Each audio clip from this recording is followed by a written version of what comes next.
nyuma y'ubusabe bwinshi abantu benshi bakomeje batsaba kugira ngo nzabe mbagezeho n'aya makuru agezweho abantu benshi baba batababwiye. Ubu rero tugiye kuba twahera amakuru aranze muri iminsi amaze iminsi ari gucicikana mu buryo bukomeye cyane. Ntabwo turi butinde cyane, reka duhere ku munsi w'ejo. Ku munsi w'ejo wari umunsi utandukanye cyane cyane ku mbuga nkoranyambaga ndetse no ku isi hose. Reka duhere muri Leta Zunze Ubumwe za Amerika, kubera ko hari byinshi byabaye burya. Ejo nibwo hari harimo amatora yo kuba bagiye gutora kuba haza gusohoka zimwe mu nzandiko z'amabanga ya Epstein. Ibi bya Epstein byinshi n'amabanga nibi byabaye, ndetse n'umuntu umwe mu bagabo ashinjwa kuba yaragiye asambanya abana bakiri batoya, ndetse amabanga cyangwa se na zimwe mu nzandiko zimwe bari gutora ko zashyirwa hanze. Ariko hari kimwe mu kintu cyaje gutangara cyangwa se kimwe mu bintu bitangaje byabaye ejo, aho abantu bose bagera muri 427 bose baje gutora yego ko izi ndandiko zigomba gusohoka ndetse zikajya ku mugaragaro kuzuba ribona, abantu bose bakabyibonera. Ariko umuntu umwe niwe waje gutora oya mu bantu bose 427. Ugaho ngaho tuba turi kuvuga ko ba Republican ndetse n'abademokarati n'abademokrate ndetse n'abandi bantu bisanzwe bari independent bari baraho. Rero muri abo bose uwo muntu umwe niwe waje gutora oya, biza gutangaza abantu benshi, byahise bituma uyu mugabo aba n'icyamamare ku isi. Uyu ni Congressman Clay Higgins, uyu ni wo muri leta ya Louisiana. Uyu umwe waje gutora no cyangwa se atora oya, ndetse kuri ziriya ngamba zari zo gusohora ariya mafayiro cyangwa se ziriya dokima zijyanye na Epstein. Ndetse abantu benshi baza gukomeza bibaza ese ubundi mu Congressman kubera iki yakomeje gusa nkaho yashaka guhisha iki. Ibi byahise bituma abantu benshi ku mbuga nkoranyambaga umunsi w'ejo abantu bose bari bamwibasire, benshi bari kuvuga ariko ubundi uyu mugabo ni muntu cyo utinyuka guhakana nyuma y'abandi bantu bose mu bantu bose 427 akavamo ari umwe. Binawe byahise bituma ajya ku rubuga rwa Twitter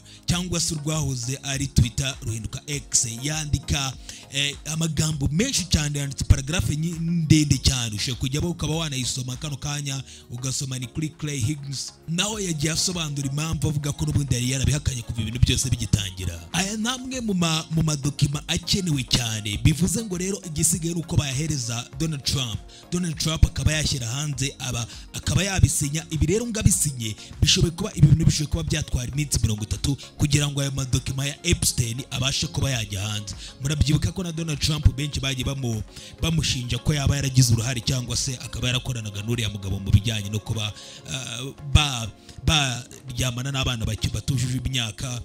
Mu ndimi z'amahanga benshi bakunda kubyita ngo ni pedophile.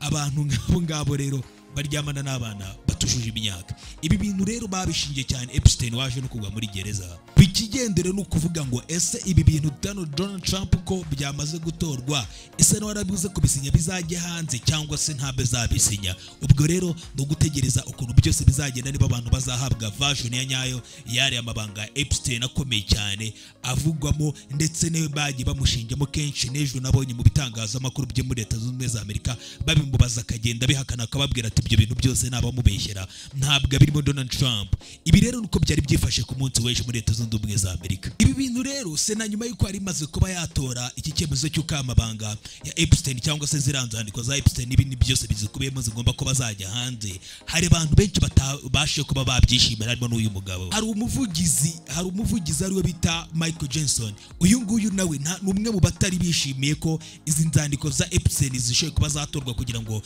zizabashe kujya hanze, abantu bose babashe kuba bazibona, kubera ko ku bintu byose bigitangira umugabo ntabwo yashaka ko izi nzandiko za Epstein zishoboye kuba zajya hanze. Ibyo bintu byabaye umunsi w'ejo muri Leta Zunze Ubumwe za Amerika rero ntabwo byagarukiye aho gusa, ahubwo icyamamare ku isi mu mupira w'amaguru Cristiano Ronaldo nawe yabashe kwinjira mu nzu ya perezida wa Leta Zunze Ubumwe za Amerika, iyo bita Maison Blanche, White House. Ibi nabyo tubyinjira mubashe kuba bamenye ibyabaye.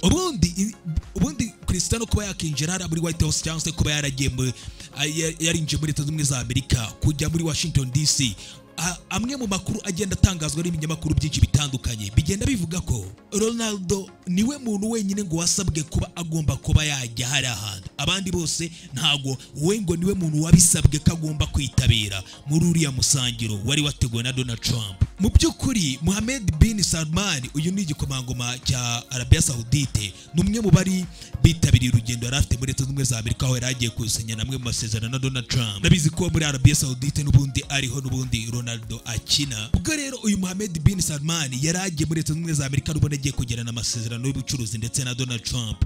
Ibi byaje gutuma Donald Trump n'ubundi ngo yaje kuba aribo basabye ko Ronaldo nawe agomba kuzaba hari. Ndetse ku kiganiro Donald Trump yaje kugirana n'uyu Mohammed bin Salman baje kwemeranya ko n'ubundi uyu Saudia cyangwa se Arabia Saudite igiye kuzashora amafaranga agera muri miliyari 600 muri Leta Zunze Ubumwe za Amerika ndetse nk'igishoro. Ibi mu kiganiro bagiranye rero bari bagiye kugirana ikiganiro cy'uko bazashora amafaranga agera muri miliyari 600 muri Leta Zunze Ubumwe za Amerika, ahita ahindura aravuga ngo noneho amafaranga azava noneho kuri izo miliyari 600 ahubwo bizagera kuri tiriyoni.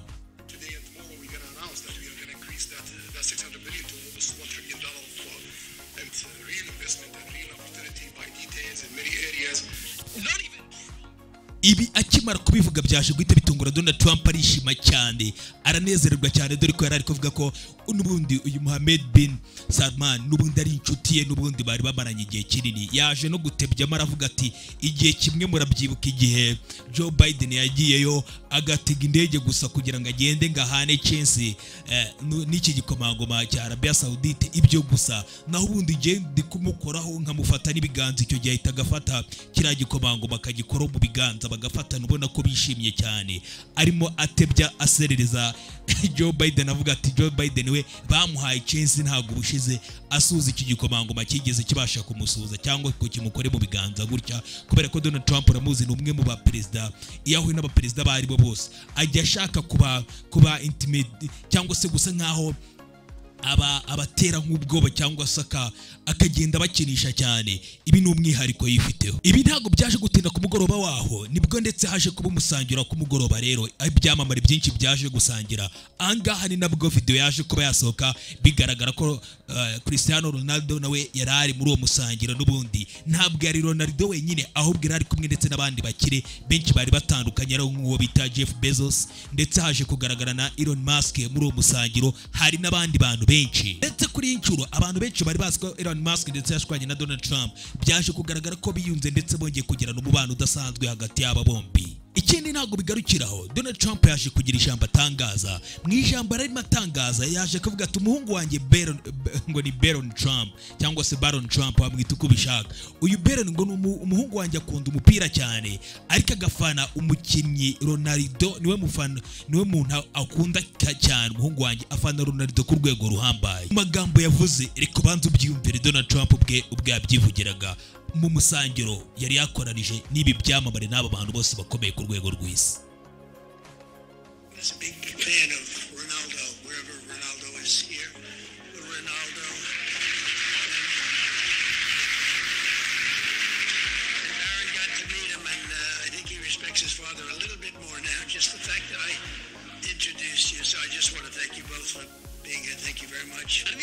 Ibi byaje bituma rero abantu benshi bakomeza kugenda bibaza impamvu ndetse Donald Trump yabatumiye iki cyamamare mu bijyanye na ruhago cyamamaye cyane ku rwego rw'isi ndetse umuhungu wa Donald Trump akunda Ronaldo cyane ngo umufana we bikomeye cyane. Ndetse ibi byaje gutuma abantu benshi bakomeza kwibaza baravuga se nihe mpamvu Donald Trump ashaka kuba yatumiye Cristiano Ronaldo akamutumira muri Leta Zunze Ubumwe za Amerika. Ariko iyo urebye mu kiganiro aherutse gukora Cristiano Ronaldo agikora n'umugabo bitangwa ni Piers Morgan, aha bagiranye ikiganiro Cristiano Ronaldo atangaza amagambo avuga ati yubaha Donald Trump kandi ikindi arumva bazaganira ku bijyanye n'amahoro y'iyi si bakagira icyo babiganiraho. Ikindi akavuga ko ndetse bazanaganira ku bijyanye n'igikombe cy'isi. Murabizi neza nuko n'ubundi igikombe cy'isi uyu munsi kigiye kizakirwa na Leta Zunze Ubumwe za Amerika uretse ko kizakinirwa ahantu habiri, ndetse ibyo ntago bizagarukiraho gusa. Uyu munsi Portugal nayo iri mu gikombe cy'isi, urumva ko rero Cristiano n'umwe mu bazagikina iki gikombe cy'isi.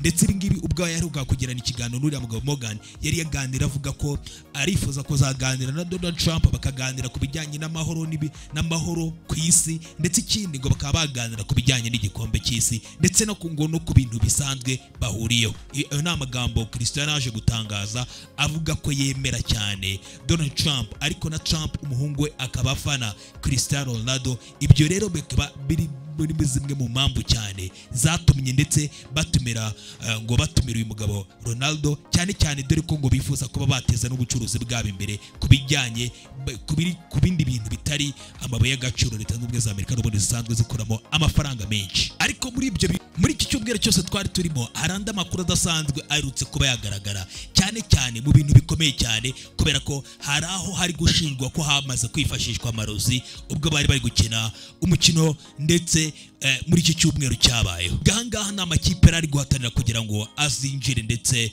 mu gikombe cy'isi. Ahangaha nibwo Nigeria ndetse na Congo bari gukina ndetse ahangaha hasabwaga ikipe imwe kugira ngo ari izabashe guhabwa itike yo kugira ngo izajye mu gikombe cy'isi. Ibi byaje kurangira ndetse Nigeria ndetse n'igihugu n'ikipe ya demokarasi ya Congo, Repubulika Iharanira Demokarasi ya Congo bageze kuri penalite, byaje gutuma ndetse abafana benshi batangira kugenda bajugunya amacupa menshi mu kibuga barakaye ba Nigeria. Ariko icyaje gutangaza impamvu mbabwiye iki kintu ni ukubera ko umwe mu bakoca n'ubundi b'ikipe ya Nigeria baje gutangira gusa nkaho batangira kurwana no guserera mu kibuga ndetse ari gushinja ko penaliti ndetse ku ruhande rwa Congo bifashishije imwe mu mihango bita vudu ni imihango ya gipfumu ngo yifashishijwe mu kibuga kugira ngo batsinde penaliti. Ndetse umukoca cyangwa se umwe mu bakoca bari batoza ikipe ya Nigeria bamwita Eric Cheri yaje guhita ateza akavuyo cyane ubwo bari bagiye gutera penaliti ya nyuma. Ndetse aho ngaho yaragereje kuba yakataka umwe mu bantu bari bagize ikipe ya Congo bari hanze y'ikibuga. Ibi bintu rero byahise bitangira gusa nkaho bibindwano hagati y'impande zombi. Ariko igihe yarageze muri interview wa mukoca wa Nigeria bamubaje impamvu yari yarakaye impamvu yari agiye guteza akavuyo yagiye kurwana yaje kuvuga aya magambo ati during all the penalty decision the guy of Congo did some voodoo every time, so this is why I was a little nervous after him.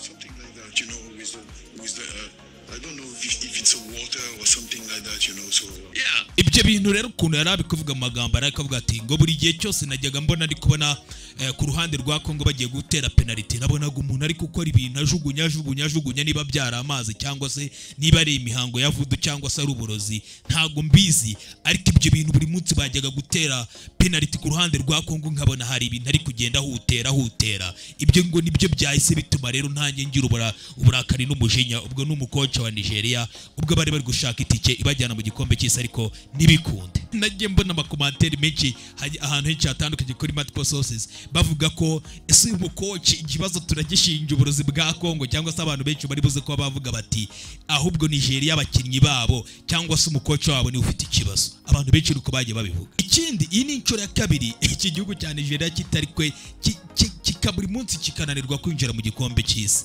Nigeria ukabona ivuye se byaba ari buriya burozi koko byabaye cyangwa ni imyako yabo. Abantu benshi ntago babizi. Reka dukomeze kunkurikiraho. Ndetse umuhanzi w'icyamamare ku rwego rw'isi Nicki Minaj nibwo yaje guhabwa ijambo yaje gutanga ku muryango cyangwa se muri United Nation ndetse aza gutanga ijambo ku cyicaro gikuru n'ubundi giherere muri New York.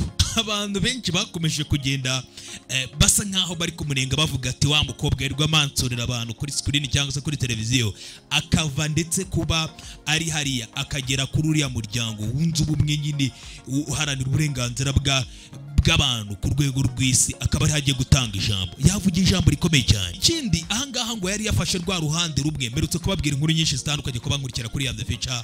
Abantu benshi nababwiye ibintu byinshi biri kubera muri Nigeria. Rimwe mu ijambo rikomeye cyane Nicki Minaj yaje kuvugira hano n'ubundi amaze igihe kinini gukorana n'ubutegetsi bwa leta z'ubumwe za Amerika ndetse na Donald Trump.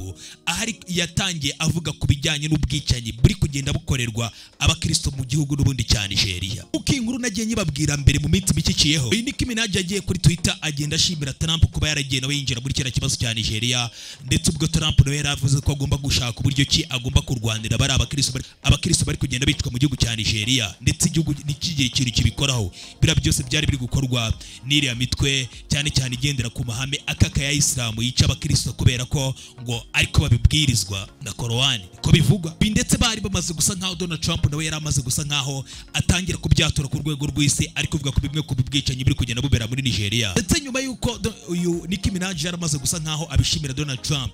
Ibi byaje gutuma Donald Trump asa nkaho ngo amwegera amubwira ati ibi nta kibazo, yajya no kujya bivugira muri United Nation bikaba nta kibazo akaba yabyerura. Ndetse ubwo yavugaga iri jambo wabonaga ko yasaga nkaho afite ubwoba bwinshi. Nicki Minaj avuga muri aya magambo ugiye kumva. Nigeria, Christians are being targeted, driven from their homes and killed. Yatangiye avuga ati muri Nigeria abakristo nibo cyane cyane bari kwibandwaho, bamwe bakirukanwa mu ngo zabo, ndetse ikindi bamwe ingo zabo zigatwikwa ndetse bakanicwa. Families have been torn apart. Arongera aravuga ati insengero zagiye zitwikwa z'abakristo ziri gutwikwa n'izo ntagondwa za Islam, ndetse ikindi imiryango nayo yagiye icikamo ibice. Uwo ni Nicki Minaj. Entire communities live in fear constantly, Ndetse ngo imiryango yose iri kubaho mu bwoba simply because of how they pray. And arongera aravuga ati ngo ikibazo ugasanga ni ukubera icyo bari kuzira, ngo ni ukubera uko basenga, ukubera imyizerere yabo. Uwo ni Nicki Minaj yabivugaga ku rwego rw'isi. to be clear, protecting Christians in Nigeria is not about taking sides. Aravuga ati kurinda abakristo bo muri Nigeria ntabwo ikibazo ari ukuvuga ngo ni ugufata uruhande Or dividing people. cyangwa se ngo ucemo abantu ibice. Nta magambo Nicki Minaj ubwe yivugira. It is about uniting humanity. It's about what I've always stood for my entire career. And Aravuga ati ibyo ni uburyo bwo guhuza abantu, ni nabyo bintu namaze imyaka yanjye muri kariyeri nkora ndi gukora, ngira ngo muze abantu bahurire hamwe, ntawe uhemukira, ntawe ukorera undi bintu bibi. Uwo ni Nicki Minaj ubwe abivuga ijambo atanze muri United Nation. continue to stand for that. For the rest of my life, I will care if anyone, anywhere, Aravuga ati ibyo bintu byose nzabikomeza mu buzima bwanjye bwose, kandi ibyo bintu ntabwo nzigera nita ku muntu uwo ari we wese aho ariho hose. is being persecuted. Ati ntabwo nzigera nsa nkaho ngewe nabasha kwita kuri uwo muntu uwo ari we wese ushoboye kuba ntabwo nabasha kubyirengagiza uwo muntu wese waba usa nkaho uri gutotezwa, ari kurenganywa. Uwo ni Nicki Minaj, kandi ikindi ari kuzira imyizerere ye. Yaje kurangira n'ubundi abashimira babwira ati murakoze cyane. Ibi bintu rero ni bimwe mu bintu bimaze iminsi biri gusa nkaho biri gukomera n'ubundi mu majyaruguru n'ubundi ya Nigeria. Abakristo bagenda bicwa ari benshi. Ibi ndetse ni inkuru ndetse yari yamaze gutangazwa n'ubundi imbere y'iminsi mekeya ubwo Nicki Minaj yatangazaga aya magambo ejo n'ubundi ku cyicaro gikuru cya United Nation UN.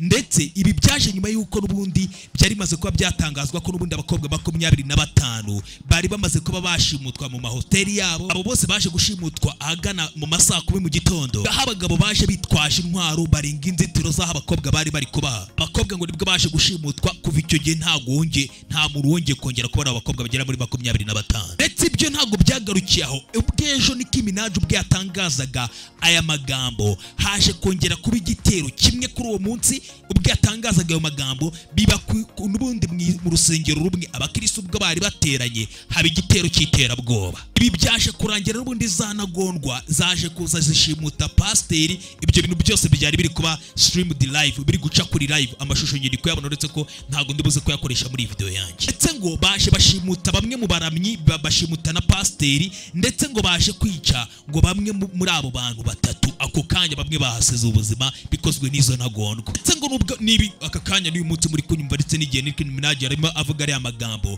ibintu bibi biracyakomeje kuba Kristo benshi biri kuba cyane cyane muri Nigeria. Abakristo bararemerewe, barakomerewe mu buryo bukomeye cyane. Icyo presidence cyangwa se presidence ya Nigeria yaje gutangaza, yaje kuvuga ngo ibyo biri gutangazwa ku bijyanye no kuba ngo hari idini runaka ngo ryibasiriwe, ngo si ukuri, ngo ahubwo ngo aba baterabwoba bose ngo bibasira ngo buri muntu wese wanze ubwicanyi n'ingengabitekerezo z'ubwicanyi bwabo, ngo ari abasilamu ndetse n'abakristo, ngo bose muri abo bantu bose ngo bose nubwo badafite imyizerere ariko gusanga bose bibasirwa. Ibyo nitangaza n'ubundi presidence ya Nigeria yaje kwitangariza ngende kuri soma kano kanya. Ndetse ibi byose baje gutangaza n'amatariki n'ibintu byose byagiye biberaho, abenshi bagenda bahakana ko abakristo batibandwaho, ariko muri bimwe mu makuru yagiye atangazwa na UN ndetse n'indi miryango ikomeye ku ku rwego rw'isi yagiye itangaza ko n'ubundi abakristo nibo benshi bari kwibandwa cyangwa se abakristo benshi bamaze kwicwa, aho meruka kuri ibihumbi bigera muri za 50. Ndizera ko uyu munsi bimaze kuba byanarenga ari byinshi kubera ko abantu bamaze kuba ari benshi bari kwicwa buri munsi mu gihugu cya Nigeria, cyane cyane abakristo nibo bari kwibandwa.